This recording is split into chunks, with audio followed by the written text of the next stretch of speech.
May naniniwala ba dito? Samantalong ayon nga sa impormasyon ni Senator Lacson, habang naghihiring ang Blue Ribbon noong September 1, nasa casino siya at nagsusugal Nako. ng 245 million pesos sa isang hatid. Kapal ng mukha mo. Yan. Sinabi rin ni Ginang Santos, Privilege speech ho ni Senator Jingo Estrada ang pag-uusapan natin dito sa video na to. Talaga namang binalagbag ho niya itong si Bryce Hernandez. Pero bago ho yan mga kababayan, isang like at isang subscribe. Masaya na ho tayo dyan at sa mga gusto sumali sa ating community, yung join button nandyan lang ho sa baba. Ayun na nga mga kababayan, 979,305 subscriber na ho tayo. Konti na lang at magwa 1 billion na ho tayo. Wala ho tayong maraming tatalakayin dito. Balagbagan na ho ito. Eto na si Senator Jingo Estrada. Okay? The pleasure of the gentleman. thank you, Mr. President. Mr. President, Naku, bakbakan ho the ito. title of my privileged speech is, No One is Safe. Mr. President, my distinguished colleagues, I rise today on a matter of personal and collective privilege. Yesterday, in the aftermath of the Senate Blue Ribbon hearing we held last Monday, my name was viciously, maliciously, and intentionally dragged and attacked at the Tri-Committee hearing of the House of Representatives. My attacker was no less than the person who I moved to be cited in contempt for shamelessly and repeatedly lying under oath about his role in the anomalous and ghost flood control projects in the 1st Engineering District of the province of Bulacan, where he served as Nako po. Assistant District Engineer and later as OIC District Engineer until he was recently sacked. Mr. President, at the Blue Ribbon Committee hearing, all this person did was to play innocent, feign ignorance, and to try to convince us that he was simply following orders and instructions from his boss. From receiving $1 billion of cash, talking to pseudo-contractors, signing falsified documents, all the way to gambling away millions and millions of money stolen from the public coffers at casinos, he claimed that in all of these, he was just following orders.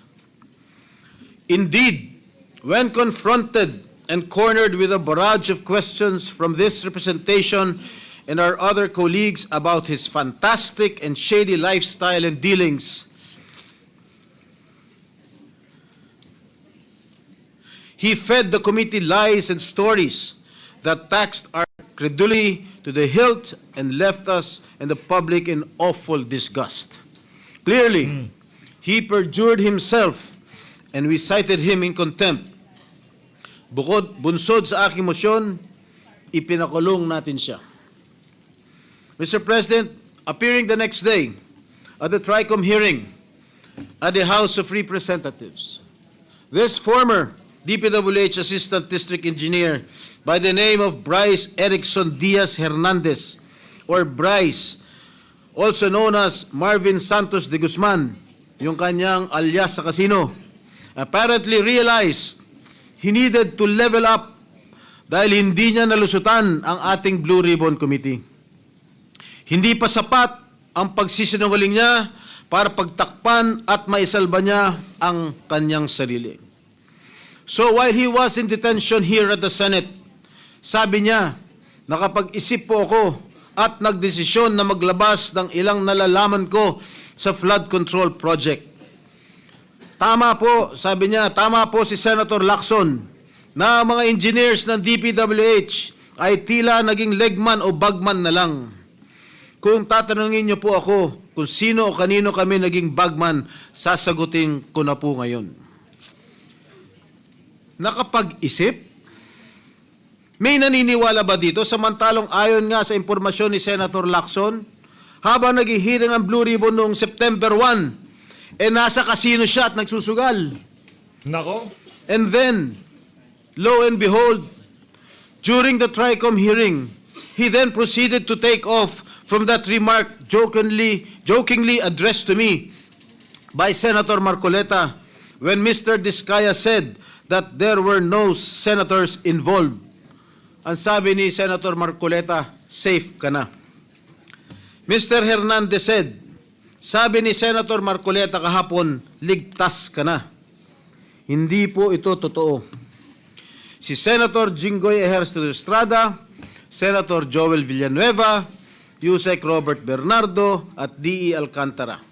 Si Sen Jinggoy po ay nagbaba ng 355 million ngayon 2025 sa mga ilang projects sa Bulacan at ang sabi po ng boss ko dito ay 30% ang commitment dito. Mr. President, this is a blatant lie. Isang malaking kasinungalingan. I wish I did not have to borrow your time in this privileged hour to demonstrate how crooked my accuser is. I know most of you have probably witnessed the proceedings in the investigations conducted by both houses of Congress where he has so far appeared. But I beg your indulgence in defense of my name, which Mr. Hernandez conveniently dragged to take the heat off him and his cable. A desperate attempt to divert attention away from the real issue, his own involvement in ghost projects and questionable dealings. Batay sa aking mga nakalap na sinumpaang salaysay ng ilan sa mga kawani ng DPWH at mga kasamahan ni Mr. Hernandez, malinaw na sangkot siya sa mga ghost projects sa Bulacan. Pinatotohanan nito ng hindi lamang isa, kundi 3 opisyal na nagsabing siya at si RJ Dumasig, Project Engineer 1 ng Bulacan, 1st District Engineering Office, ay kapwa kasangkot sa mga proyektong ito. Pinatotohanan din ito ni na John Michael Ramos, dating OIC ng Construction Section ng Bulacan, 1st District Engineering Office, Ernesto Galang, Hepe ng Planning and Design Section ng parehong distrito, at Norberto De Leon Santos, Hepe ng Quality Assurance Section. Lahat sila ay nagbigay ng sinumpang salaysay na nagdidiin kay Bryce Erickson Hernandez. Ang dalawang ito ay kabilang sa tiniguruan ni Senator Lacson na BGC Boys o Bulacan Group of Contractors, mga suki sa kasino. Si Bryce, also known as Marvin Santos de Guzman, ay nakapaglustay na abot ng 435 million at nakapag-launder ng perang humigit sa 1 bilyong piso. Samantalang si RJ, alias Sandro Bernardo Park, ay umabot naman sa 16.9 million ang natalo sa kasino. Ginoong Pangulo, malinaw ang paglalahad ng ating kasamang senador na ang kanilang mga gawain ay nagpapahiwatig na sila'y sangkot sa paglilinis o paglalaba ng mga nakulimbat nilang pondo ng bayan. Nako po. Sa aking pagtatanong nitong nakarang Lunes sa pagdinig ng Blue Ribbon Committee sa General Manager ng Sims Construction Trading na si Ginang Sally Santos, inamin niya na naghatid siya ng kabuwang 1 bilyong piso mula taong 2022 hanggang taong 2025 sa DPWH at iniabot yon kay Mr. Bryce Hernandez. Ayon pa kay Ginang Santos, ang halaga ng pera na kanyang dinadala na minsan ay nakalagay sa mga kahon ng noodles ay depende sa proyekto at minsan ay umabot ng 245 million pesos sa isang hatid. Kapal ng mukha mo. Yan. Sinabi rin ni Ginang Santos na si Mr. Hernandez at DPWH Engineer JP Mendoza, Chief ng DPWH Bulacan's Construction Division, ay ginagamit ang lisensya ng Sims Construction para sa mga proyekto nila. Si Mr. Mendoza, na may alias na PJ Castro Asuncion, na pinangalanan din ni Senate President Pro Tem Lacson, na kabilang sa BGC Boys, ay may kabuang 418 million na nilustay sa iba't ibang kasino at nakapag-launder ng perang mahigit 280 million pesos. Kung nakakapagpatalo ng 10 milyon si Mr. Hernandez sa kasino, hindi na rin siguro nakapagtataka kung bakit hindi siya nalalayo sa mga diskaya pagdating sa paramihan ng koleksyon ng mga sasakyan. Nauna nang inamin ni Mr. Hernandez na siya at ang kanyang asawa na isang dating rank and file employee ng GSIS ay nagmamayari ng mga mamahalang sasakyan gaya ng Dodge Challenger, Toyota Supra at Lamborghini Urus Performante. Hindi ito karaniwang pag-aari ng isang empleyado ng gobyerno. At hindi pa dito nagtatapos ang listahan, Ginoong Pangulo. Nandun sa kanyang garahe, isang Ford Everest, Ford Territory, Toyota Corolla Cross, Suzuki Jimny, Mitsubishi Pajero, Honda Civic Type R Turbo, and add to this his collection of high-end motorcycles, BMW R1250GS, Yamaha T-Max, BMW C400 GT, Ducati X Diavel Nera, Honda Goldwing, Ducati Street Fighter, BMW R1300 GS, Vespa scooter, at yung kanyang asawa, meron 2 Toyota Hilux, isang Toyota Fortuner, Kia Carnival, BMD X3, Toyota Grabe, Land dami Cruiser, sasakyan. Vespa Primavera, Honda, BMW. Mga kaibigan, Ginoong Pangulo, Bryce Hernandez claims these vehicles are part of a buy and sell business run by his sibling.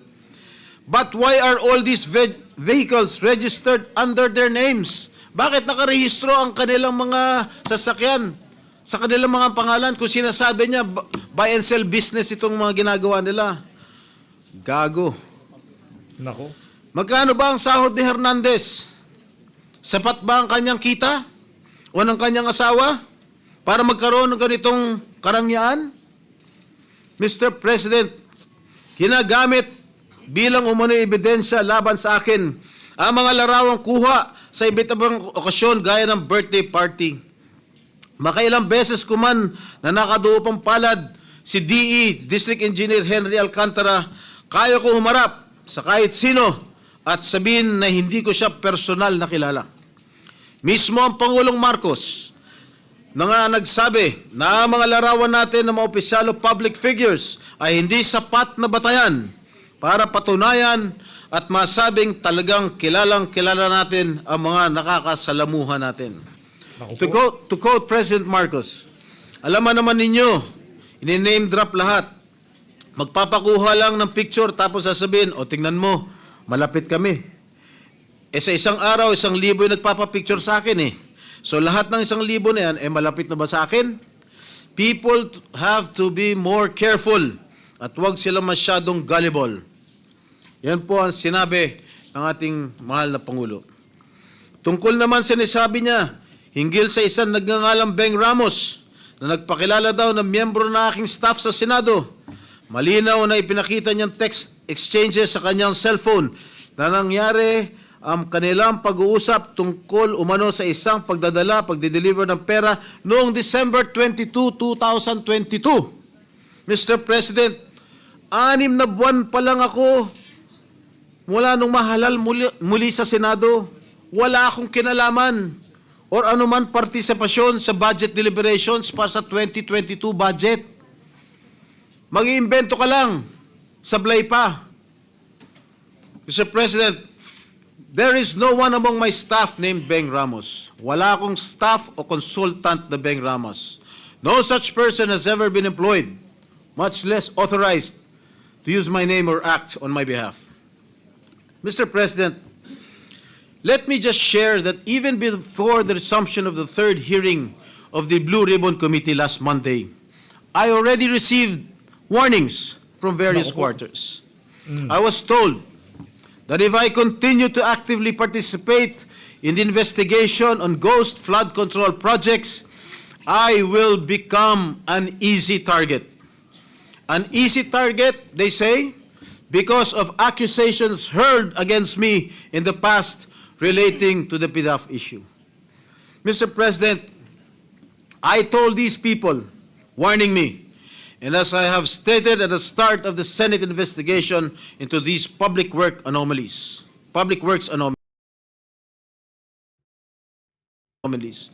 hinarap ko po sa hukuman lahat ng kasong inihain laban sa akin. Hindi lang ako sumuko ng kusa nung ako'y pinaratangan at ikinulong. Ako po'y nakipaglaban ng patas sa proseso ng batas at hustisya at naghintay ng matagal na panahon sa pagdating ng hatol sa mga kasong ito. Hindi po ako nawala. Hindi po ako nagtago. Hindi po ako tumakas o nagbintang ng mga taong walang kinalaman sa mga akusasyon laban sa akin.